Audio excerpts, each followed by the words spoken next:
Good morning students, good morning.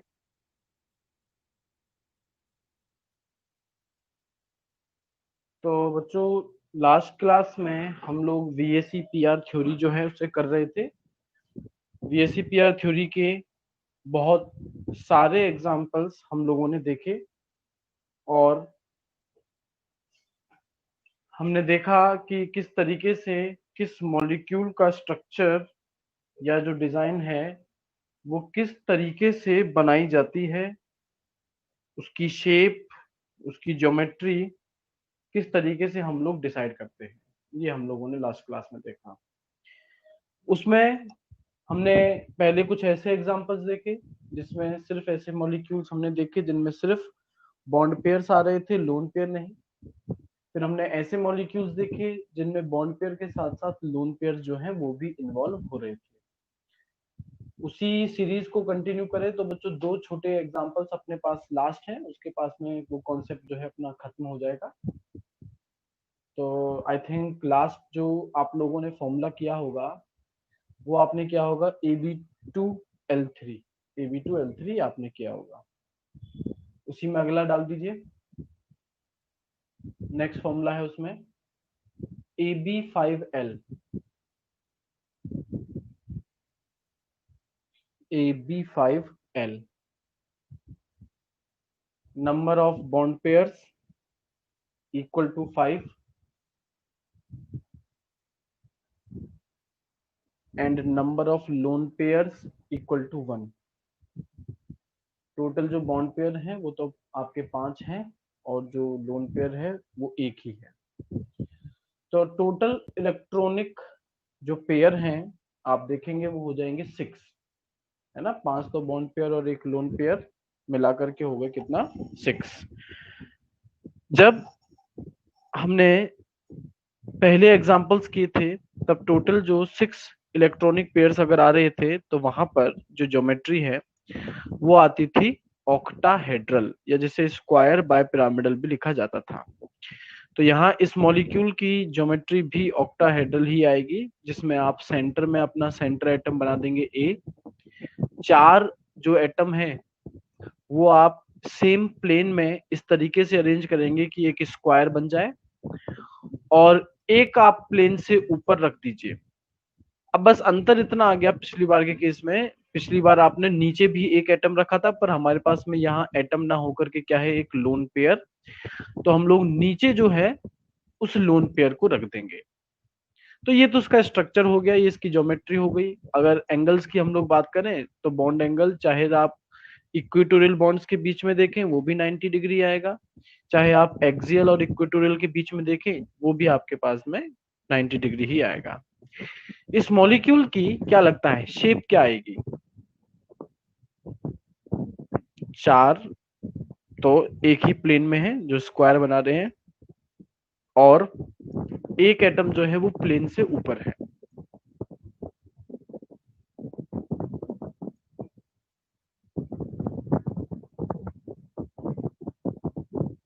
Octahedral को हमने square by pyramidal भी कहा था, क्योंकि एक बेस बनता था स्क्वायर का और एक पिरामिड ऊपर बनता था, एक पिरामिड नीचे बनता था। पर यहाँ पर आप देखेंगे कि बेस स्क्वायर ही है और एक पिरामिड प्लेन से ऊपर बन रहा है पर प्लेन से नीचे कोई पिरामिड नहीं बनेगा, तो इसकी शेप लिखी जाती है स्क्वायर पिरामिडल। नियति, लगता है तुम लास्ट क्लास में एब्सेंट थी, इस वजह से तुमने ये रेक्टेंगल वाला कमेंट किया है। स्क्वायर पिरामिडल ये इसकी शेप बन जाएगी। स्ट्रक्चर बना दो बच्चों, बॉन्ड एंगल्स लिख दीजिए, ज्योमेट्री का नाम लिख दीजिए और शेप का नाम लिख दो।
एग्जाम्पल्स आप लोग चाहें तो इसका लिख सकते हैं IF5 या फिर ClF5, IF5 या फिर ClF5।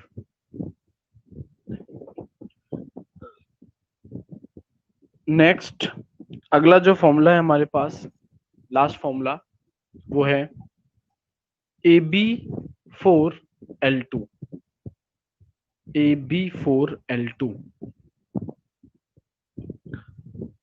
Number of bond pairs equal to 4 और number of lone pairs equal to 2। Number of bond pairs equal to 4, number of lone pairs equal to 2। तो अभी भी आप देखें तो जो इलेक्ट्रॉनिक पेयर्स का नंबर जो है वो अभी भी 6 ही है, 4 बॉन्ड पेयर और 2 लोन पेयर।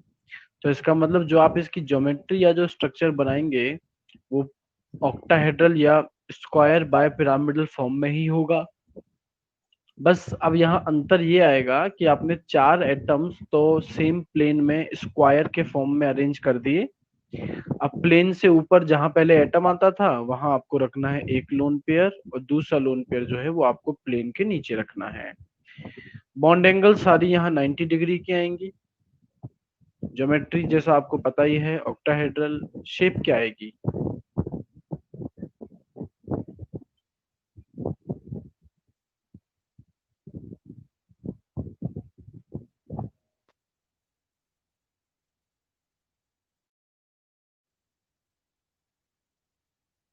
शेप आएगी स्क्वायर, और इस स्क्वायर में सारे के सारे एटम्स एक ही प्लेन में हैं, इसलिए स्क्वायर प्लेनर। शेप आएगी स्क्वायर प्लेनर। स्ट्रक्चर बना दो, ज्योमेट्री लिख दो, बॉन्ड एंगल लिख दो, शेप लिख दो।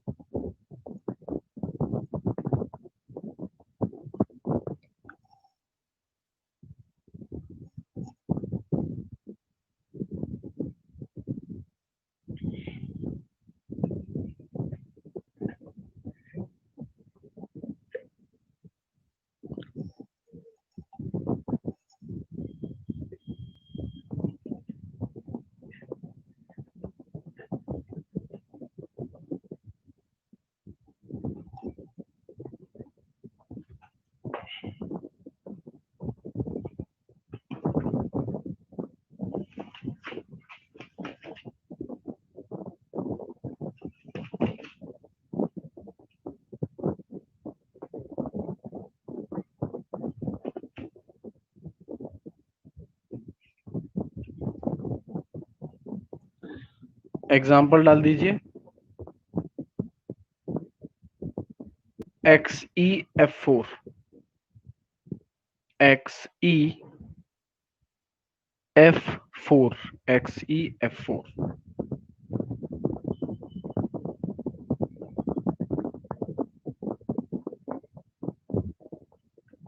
तो इसी के साथ हमारी जो थ्योरी है VSEPR ये यहीं पर कंप्लीट होती है।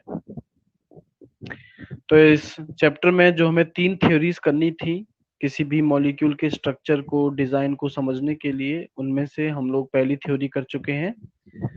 दूसरी थ्योरी जो हम लोगों को करनी है उसका नाम है VBT, फुल फॉर्म है वैलेंस बॉन्ड थ्योरी। हेडिंग बना दो VBT,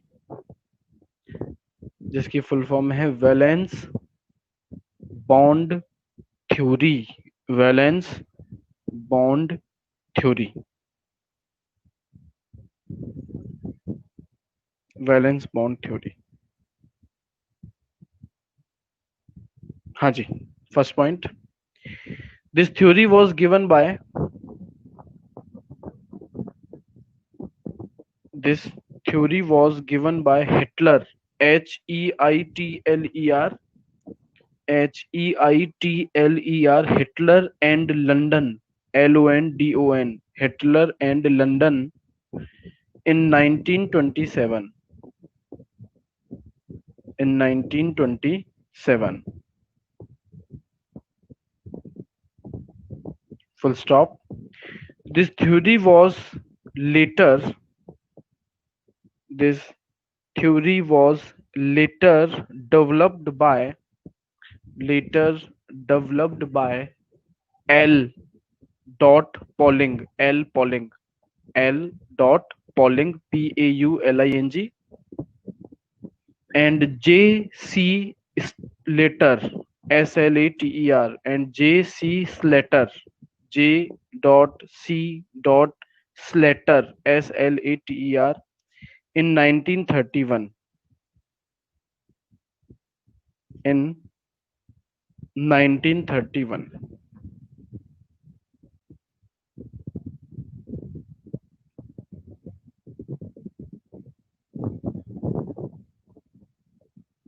नेक्स्ट आपको इस थ्योरी के इंपॉर्टेंट पोस्टुलेट्स लिखने हैं। ये थ्योरी कौन कौन से इंपॉर्टेंट पॉइंट्स को एक्सप्लेन करती है, आपको वो लिखने हैं, important postulates.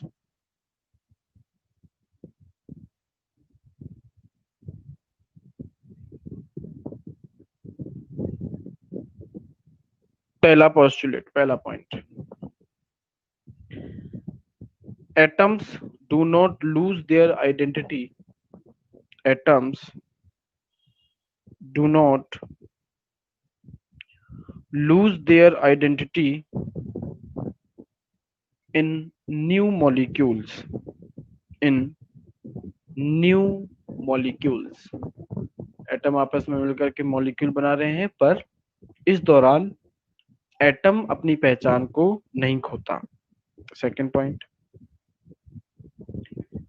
the bond is formed due to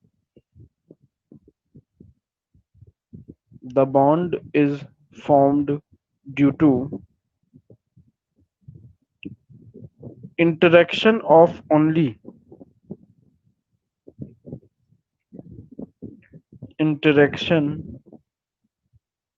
only the valence electron. Only the valence electron, as the two atoms come close to each other.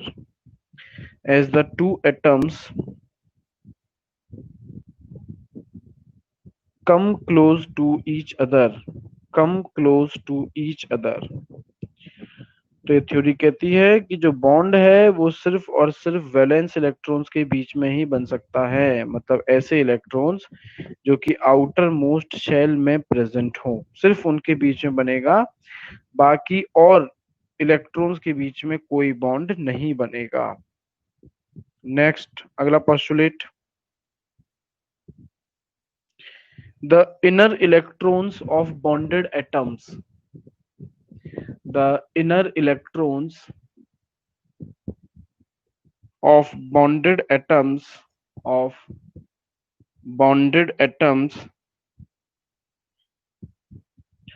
do not participate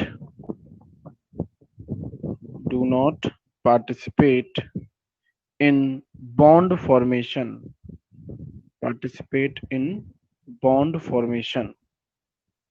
जैसा मैंने बताया, जो अंदर वाले इलेक्ट्रॉन्स हैं वो बॉन्ड फॉर्मेशन में participate नहीं करते। Next postulate,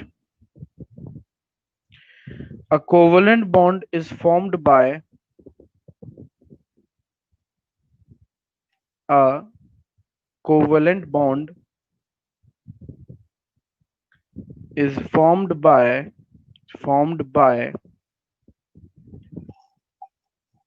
overlapping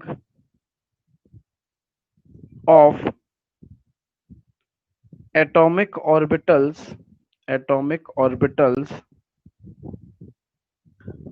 of valence shell of two atoms. Atomic orbitals of valence shell of two atoms. तो जो कोवेलेंट बॉन्ड बन रहा है दो एटम्स के बीच में, वो ओवरलैपिंग की वजह से बनता है, और ओवरलैपिंग में सिर्फ और सिर्फ वैलेंस ऑर्बिटल्स, मतलब आउटर मोस्ट शेल में जो ऑर्बिटल्स हैं वो ही पार्टिसिपेट करते हैं। नेक्स्ट पॉइंट,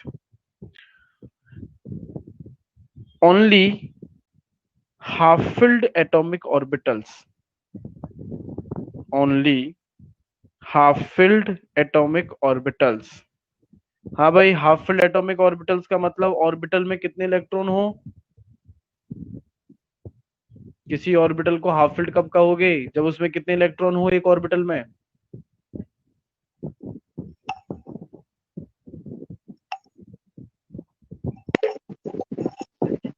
हाफ इलेक्ट्रॉन को आधा कर सकते हैं क्या दीक्षिता।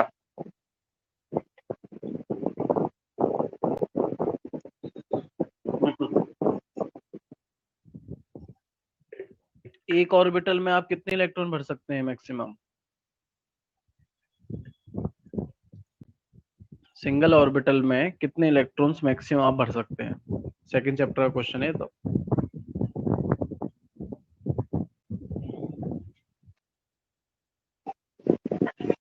2 भर सकते हैं ना, 2।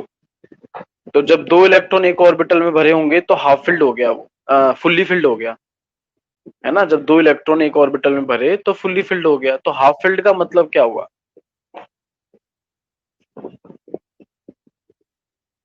हाफ फिल्ड का मतलब एक इलेक्ट्रॉन हुआ ना। तो सिर्फ वो ऑर्बिटल्स ही ओवरलैपिंग में जाएंगे जो हाफ फिल्ड हो, मतलब that is orbitals in which only single electron is present.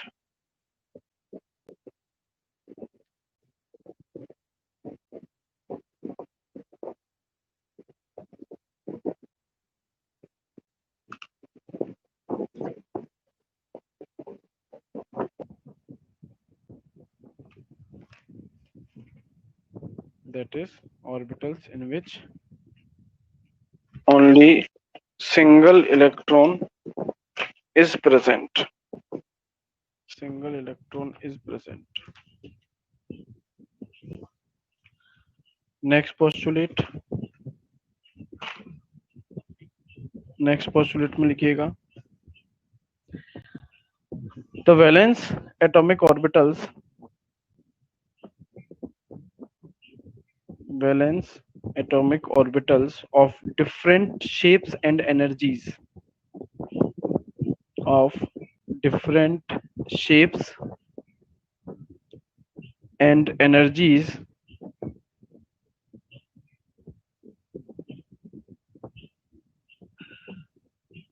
combine to form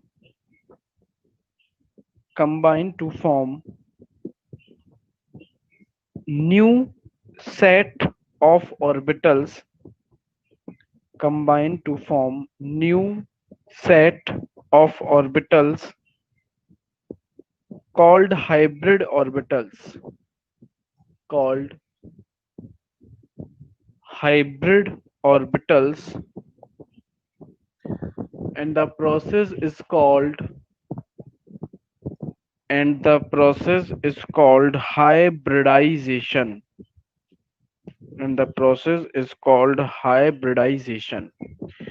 तो जो वैलेंस शेल के ऑर्बिटल्स ओवरलैपिंग कर रहे हैं, आपस में बॉन्ड बना रहे हैं, ये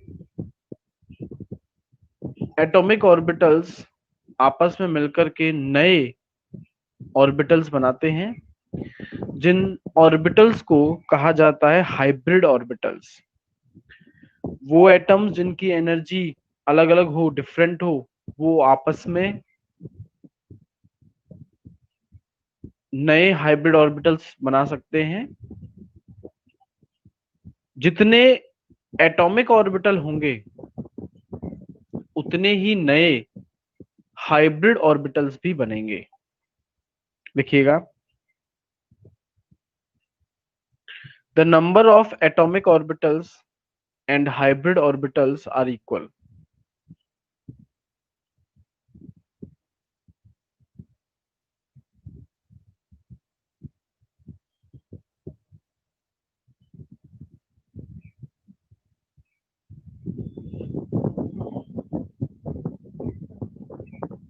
next point, in hybridization fully filled and half filled orbitals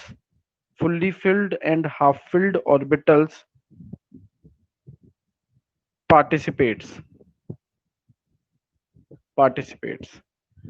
bond formation में तो सिर्फ हाफ फिल्ड ऑर्बिटल ही पार्टिसिपेट करेंगे, पर हाइब्रिडाइजेशन के अंदर हाफ फिल्ड और फुल्ली फिल्ड, मतलब वो ऑर्बिटल जिनमें एक एक इलेक्ट्रॉन है या वो ऑर्बिटल जिनमें दो इलेक्ट्रॉन्स मौजूद हैं, ये सभी हाइब्रिडाइजेशन में पार्टिसिपेट करते हैं।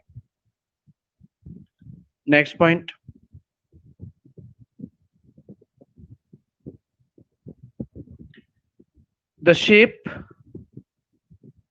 the shape of half-filled atomic orbitals, the shape of half-filled atomic orbitals get changed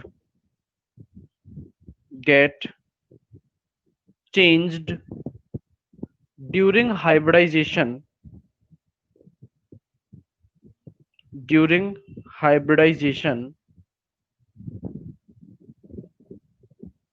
and they all becomes bilobed LOBED, bilobed, in which one lobe is larger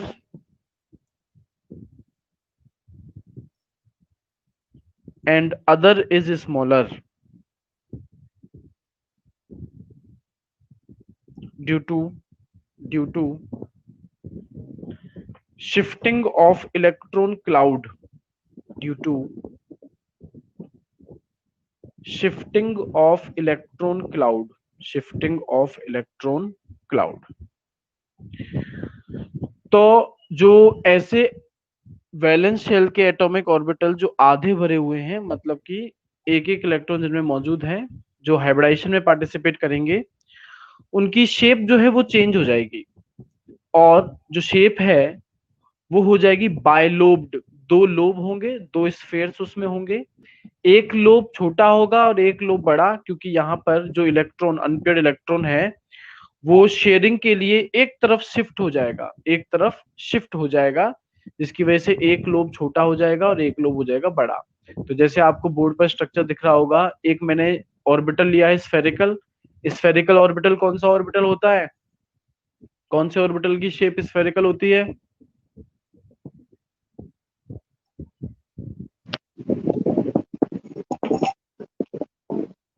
S की। और एक मैंने लिया है दूसरा डंबल, वो है आपका पी।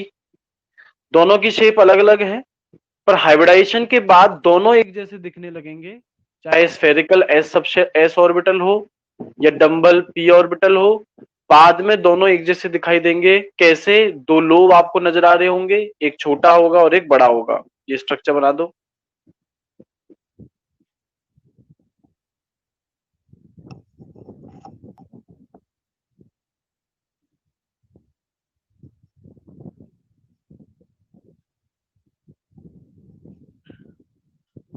तो कौन कौन से ऑर्बिटल्स हाइब्रिडाइजेशन में पार्टिसिपेट कर रहे हैं, इसके बेसिस पर हाइब्रिडाइजेशन जो है वो कई तरीके के होते हैं। देखिएगा, on the basis of number and types of orbitals, on the basis of number and types of orbitals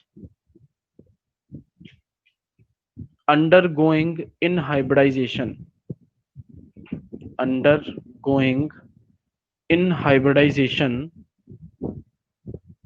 comma, hybridization are of following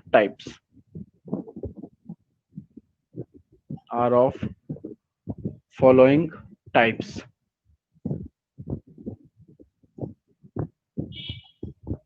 सबसे पहला जो हम लोग करने जा रहे हैं वो है sp3 hybridisation.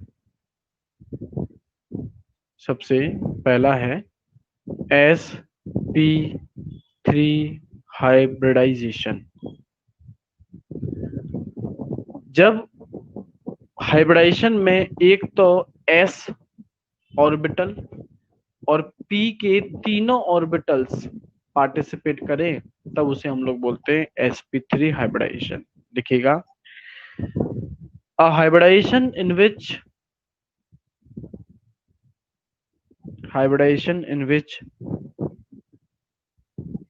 s orbital of valence shell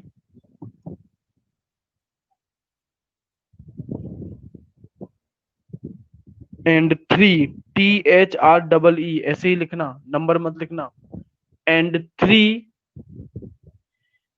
p orbitals of valence shell and 3 p orbitals of valence shell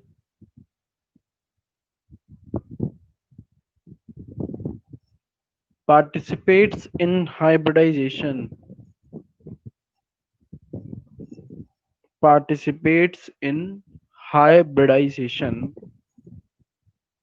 then it is called sp3 hybridization. Then it is called sp3 hybridization. इसे हम लोग समझते हैं एग्जाम्पल के साथ। पहला example, सबसे आसान एग्जाम्पल जो लिया गया है आपको समझाने के लिए, वो है CH4 मीथेन। CH4 मीथेन में सेंट्रल एटम कौन है? CH4 मीथेन में सेंट्रल एटम कौन है? कार्बन। कार्बन जिसका एटॉमिक नंबर होता है 6, कॉन्फ़िगरेशन 1s2 2s2 2p2, ये इसका इलेक्ट्रॉनिक कॉन्फ़िगरेशन है।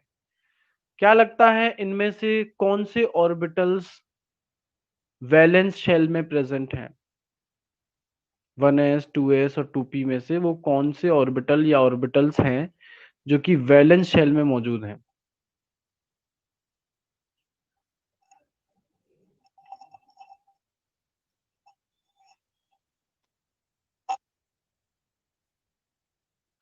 टू एस और 2p है ना, ये दोनों ही आउटर मोस्ट सेकंड शेल में मौजूद हैं।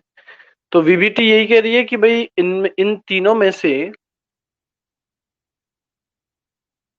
वो ऑर्बिटल जो वैलेंस शेल सबसे आउटर मोस्ट शेल में है वो ही बॉन्ड फॉर्मेशन या हाइब्रिडाइजेशन में पार्टिसिपेट कर सकता है। तो मतलब यहाँ 2s और 2p की ही बात की जाएगी, 1s की बात नहीं की जाएगी। अगर मैं 2s और 2p में जो इलेक्ट्रॉन्स हैं उन्हें ऑर्बिटल्स के फॉर्म में दिखाऊं तो आप देख रहे हैं कि 2s के नीचे जो कि 2 इलेक्ट्रॉन मैंने भर दिए, 2p p जिसमें 3 ऑर्बिटल होते हैं, मैंने 3 ऑर्बिटल्स बनाए और उनमें से दोनों में एक एक इलेक्ट्रॉन को भर दिया। इस स्टेट को बोलते हैं GS, ground state. Ground state का मतलब जब बॉन्ड बनाने के लिए एटम तैयार नहीं है। बॉन्ड बनेगी कब? जब उसके पास में maximum number of unpaired electrons हों।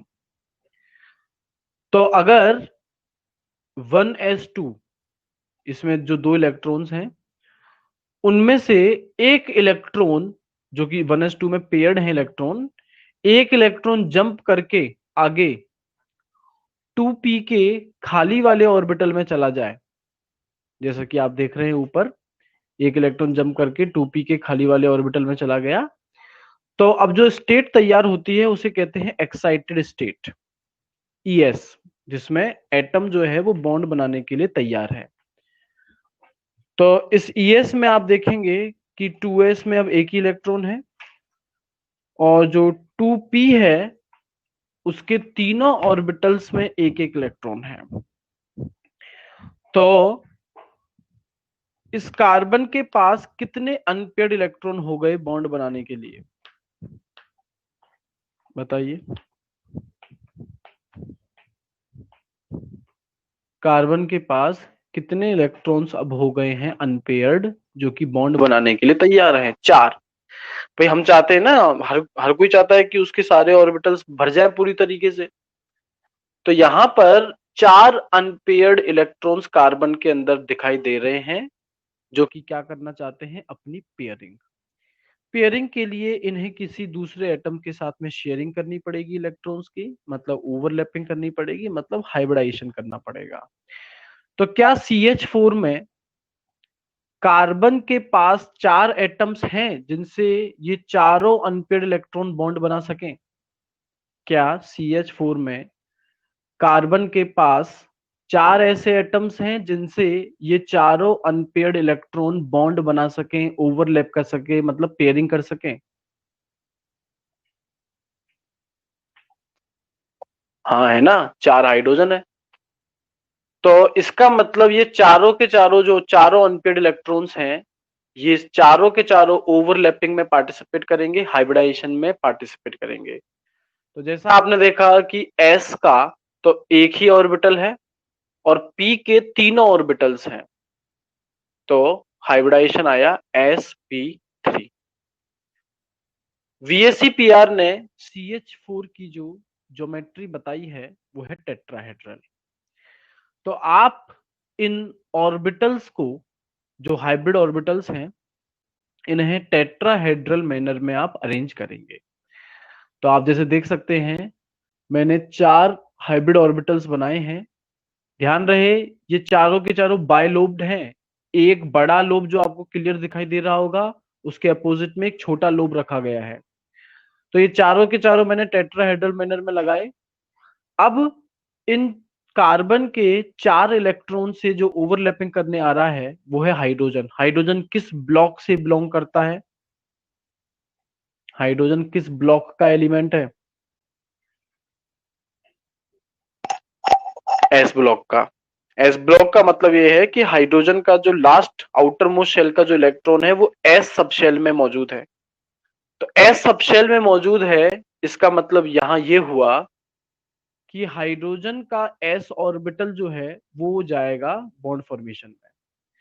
तो क्योंकि एस ऑर्बिटल स्फेरिकल होता है, तो आप देखेंगे मैंने जो 4 कार्बन के हाइब्रिड ऑर्बिटल्स थे, उन चारों की ओवरलैपिंग 4 स्फीयर्स के साथ में की है। ये स्फीयर्स जो है वो हाइड्रोजन को रिप्रेजेंट कर रहे हैं।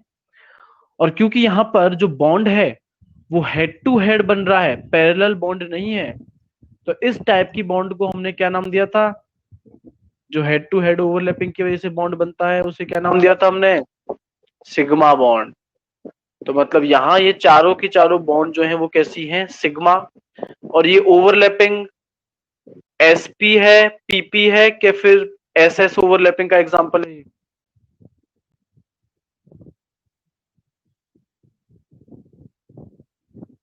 ये जो ओवरलैपिंग आप देख रहे हैं हाइड्रोजन और कार्बन के बीच में, ये pp है, sp है, या फिर ss? हाँ जी, ये sp ओवरलैपिंग का एग्जांपल हो गया।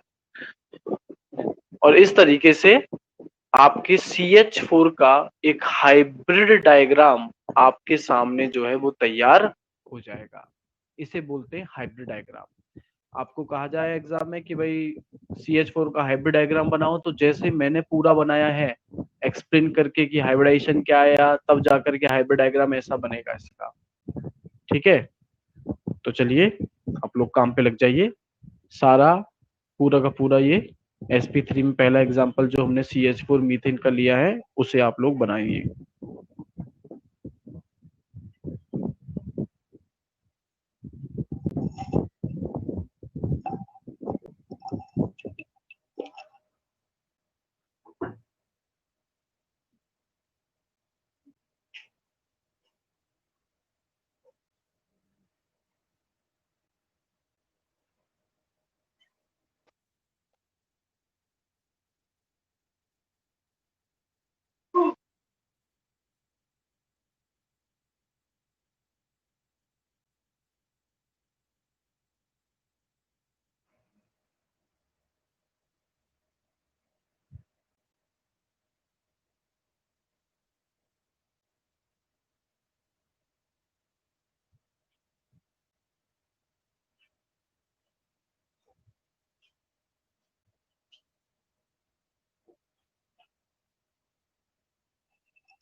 लेकिन वीरेंद्र हाइब्रिडाइजेशन के बाद में, हाइब्रिडाइजेशन तो sp3 हो गया,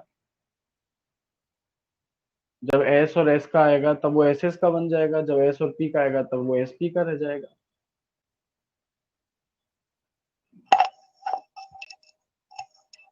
क्योंकि कार्बन p ब्लॉक से बिलोंग करता है ना, और हाइड्रोजन s ब्लॉक से, इस वजह से हमने इसे sp ओवरलैपिंग कहा है।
नहीं, sp इसलिए कहा गया है क्योंकि जनरल टर्म में कार्बन p ब्लॉक का एलिमेंट है और हाइड्रोजन s ब्लॉक का।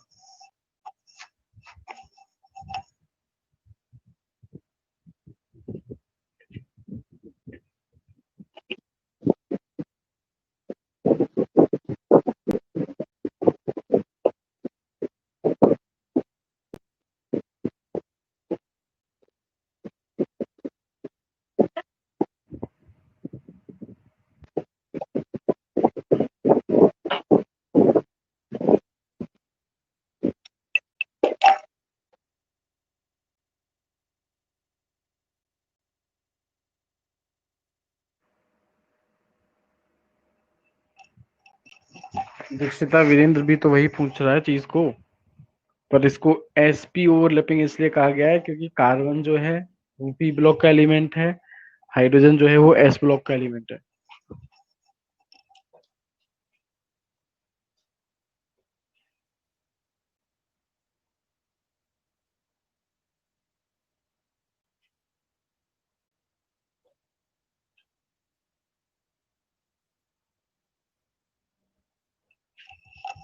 तो वही सुमित ने कमेंट कर दिया है डन, बाकियों का हो जाए तो आप लोग भी कमेंट करो ताकि आगे बढ़े।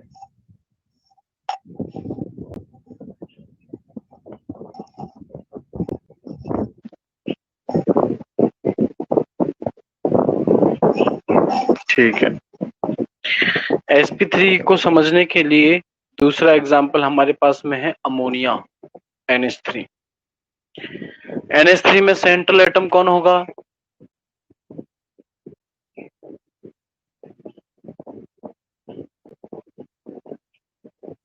नाइट्रोजन, जिसका एटॉमिक नंबर है 7, कॉन्फ़िगरेशन 1s2 2s2 2p3। कौन से ऑर्बिटल्स हैं जो कि वैलेंस शेल में प्रेजेंट हैं?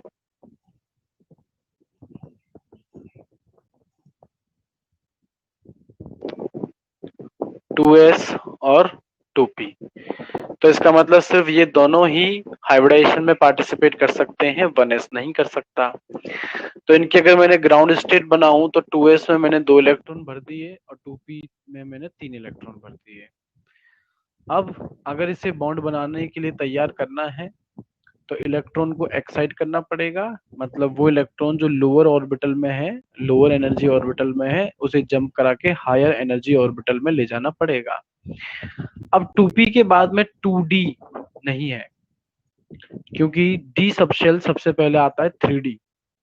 तो अब इस बेचारे के पास में कोई आगे कोई ऑर्बिटल तो है नहीं, तो जो 2s का इलेक्ट्रॉन आप एक्साइट करेंगे वो 2p में ही जाएगा।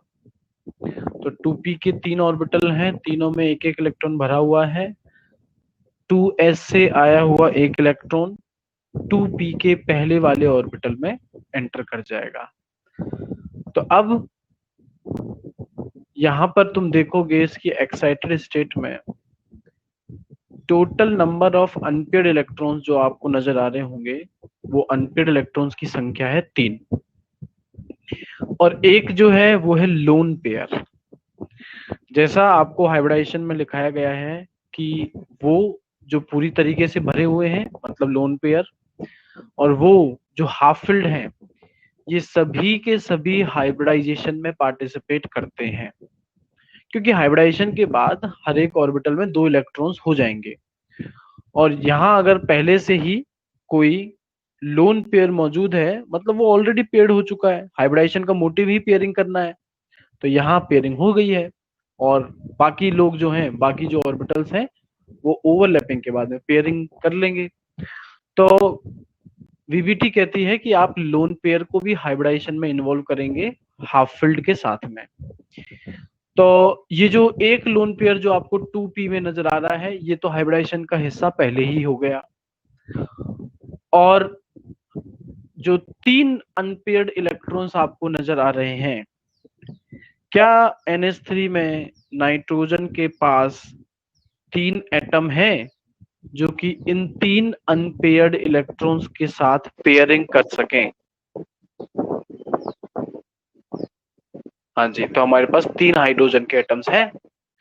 तो इसका मतलब ये हुआ कि ये तीनों हाइड्रोजन के एटम्स, ये जो 3 अनपेयर्ड इलेक्ट्रॉन्स हैं, इनके साथ ओवरलैपिंग कर जाएंगे और ये अनपेयर्ड इलेक्ट्रॉन्स हो जाएंगे आपके पेयर्ड। तो इस हिसाब से हाइब्रिडाइजेशन हो गया sp3। p का वो ऑर्बिटल भी हाइब्रिडाइजेशन में इन्वॉल्व किया जाएगा जिसमें लोन पेयर मौजूद होगा। VSEPR NH3 का जो स्ट्रक्चर बनाती है वो टेट्राहेड्रल ही बनाती है, बस एक बॉन्ड की जगह हम लोग एक लोन पेयर को अरेंज कर देते हैं। तो हम जब इसका हाइब्रिड डायग्राम बनाएंगे तो वो दिखने में ऐसा ही होना चाहिए जैसा आप देख रहे हैं कि मैंने 3 ऑर्बिटल्स तो नीचे बनाए हैं टेट्राहेड्रल मैनर में, और एक ऑर्बिटल की जगह मैंने लोन पेयर को रखा है। वो ऑर्बिटल नहीं है जिसमें आपको 2 इलेक्ट्रॉन नजर आ रहे हैं, वो ऑर्बिटल नहीं है, वो क्या है, लोन पेयर। इसलिए उसमें कोई बायलोब्ड स्ट्रक्चर मैंने नहीं बनाया है, एक सिंपल सा गुब्बारे जैसा बलून लाइक स्ट्रक्चर बनाया है जिसमें 2 इलेक्ट्रॉन्स मौजूद हैं। ये लोन पेयर है और लोन पेयर इन्वॉल्व होगा हाइब्रिडाइजेशन में। तो हाइब्रिडाइजेशन आया इसका sp3, पर स्ट्रक्चर जो आप देख सकते हैं उसमें टेट्राहेड्रल मैनर में नाइट्रोजन 3 हाइड्रोजन से तो जुड़ रहा है, मतलब 3 बॉन्ड पेयर तो है, पर ऊपर एक हम लोगों ने रख दिया है लोन पेयर, क्योंकि ये जो ओवरलैपिंग हुई है ये हेड टू हेड हुई है। तो इस वजह से यहाँ ये ओवरलैपिंग जो है वो सिग्मा बॉन्ड को जन्म देगी। तो यहाँ जो बॉन्ड बनेगी वो सिग्मा बॉन्ड होगी। NH3 का एज इट इज जो डायग्राम, जो स्ट्रक्चर, हाइब्रिडाइजेशन कैलकुलेट किया, वो सभी आप लोग ड्रॉ कर लीजिए।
तो मेरे पास खुशी का कमेंट आ गया है, डन।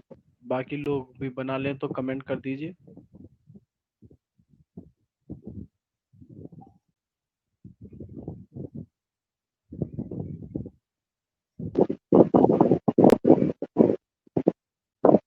ठीक है, अगला एग्जांपल sp3 में जो हम लोग ले रहे हैं वो है वाटर मॉलिक्यूल H2O। H2O में सेंट्रल एटम कौन है? ऑक्सीजन। एटॉमिक नंबर है इसका 8।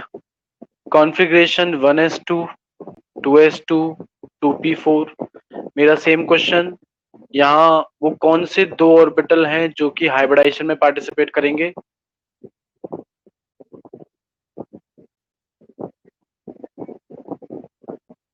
हाँ सुमित, तुम सही कह रहे हो, मतलब हाइब्रिडाइजेशन अगर sp3 आया तो सबका स्ट्रक्चर टेट्राहेड्रल ही आएगा। हाँ जी, तो 2s और 2p जो है वो हाइब्रिडाइजेशन में जाएंगे। तो मैं यहाँ देख रहा हूँ इसकी ग्राउंड स्टेट में 2s में मैंने 2 इलेक्ट्रॉन भर दिए, 2p में मैंने 4 इलेक्ट्रॉन भरे हैं। पर जैसा कि अगर मुझे इसे बॉन्ड बनाने के लिए तैयार करना है तो इसका जो इलेक्ट्रॉन लोअर ऑर्बिटल में है, लोअर ऑर्बिटल मतलब 2s में जो है, उसे जंप करा के हायर ऑर्बिटल में ले जाना पड़ेगा, मतलब 2p में ले जाना पड़ेगा ताकि इसकी एक्साइटेड स्टेट तैयार हो सके। तो 2s का मैं एक इलेक्ट्रॉन निकाल के 2p में डालता हूं। अब मैं 2p के पहले ऑर्बिटल में डाल नहीं सकता क्योंकि उसमें ऑलरेडी 2 इलेक्ट्रॉन मौजूद हैं, तो इस वजह से मैं 2p के दूसरे ऑर्बिटल में इलेक्ट्रॉन को डाल देता हूं। तो मैं इसकी एक्साइटेड स्टेट में देखता हूं कि इसके 2s में एक इलेक्ट्रॉन रह जाता है। 2p में जो 3 ऑर्बिटल हैं उनमें से पहले और दूसरे में तो लोन पेयर मौजूद है और जो तीसरा है उसमें एक अनपेयर्ड इलेक्ट्रॉन आ जाता है। अब जैसा कि वीबीटी कहती है कि भाई जो लोन पेयर है वो तो ऑलरेडी हाइब्रिडाइजेशन का हिस्सा बन चुका है, तो बाकी आप देखेंगे कि इसमें 2 अनपेयर्ड इलेक्ट्रॉन्स हैं। क्या H2O में ऑक्सीजन के पास 2 ऐसे एटम हैं जिनसे ये अनपेयर्ड इलेक्ट्रॉन्स ओवरलैपिंग करके पेयर्ड हो सके? बिल्कुल हैं, 2 हाइड्रोजन के एटम्स हैं। तो क्योंकि हाइब्रिडाइजेशन sp3 आया है और जैसा सुमित ने कहा कि अगर हाइब्रिडाइजेशन sp3 आएगा तो हमें टेट्राहेड्रल मैनर में ही अरेंज करना है। बस अब यहाँ अंतर ये आ जाएगा कि 2 बॉन्ड्स की जगह हम लोग यहाँ 2 लोन पेयर्स को रख देंगे। एक हमने ऊपर रखा, एक नीचे राइट हैंड साइड में रखा, और बाकी जो 2 ऑर्बिटल हैं ये दोनों 2 हाइड्रोजन्स के साथ में हेड टू हेड ओवरलैपिंग करके 2 सिग्मा बॉन्ड्स को बना लेंगे। हाइब्रिडाइजेशन sp3 और ज्योमेट्री आपके सामने है। H2 का एग्जांपल आप लोग ड्रॉ कर लीजिए।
तो बच्चों इसमें एक sp3 में लास्ट एग्जांपल है हमारे पास इथेन, जिसका फॉर्मूला C2H6 होता है। पर इसके स्ट्रक्चर को ड्रॉ करने में और समझाने में थोड़ा सा टाइम जो है वो ज्यादा लगेगा, तो ये टाइम कंज्यूमिंग हमारे लिए हो जाएगा। तो इतना समय अपने पास है नहीं, 2-3 मिनट ही है, तो इसको हम लोग नेक्स्ट क्लास में आपसे बात करेंगे इसके, है ना।